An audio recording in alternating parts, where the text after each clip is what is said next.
when I was vocation director, I was talking to some young men about the priesthood, and I remember this 8th grader, he asked me a question. He said, "Father, do you ever get lonely as a priest?"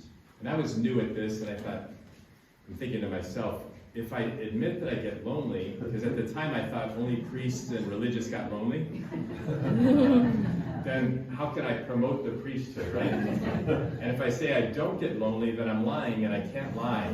And so I just kind of stood there stumped. And so fortunately, Bishop Sarton was right behind me, and he saw that I was struggling, and he got up and he said, "Absolutely, we get lonely. But so do married people. Those of you who are married, you ever get lonely?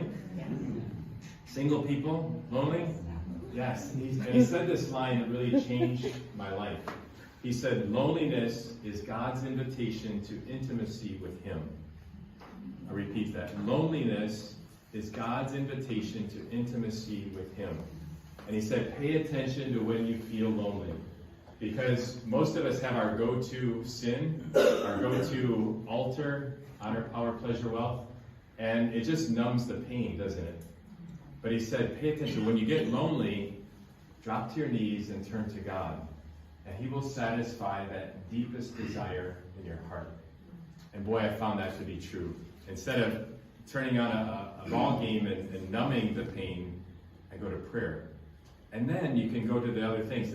Baseball is not a bad thing, but it's not going to satisfy my deepest longing, And you can fill that blank in with so many different things.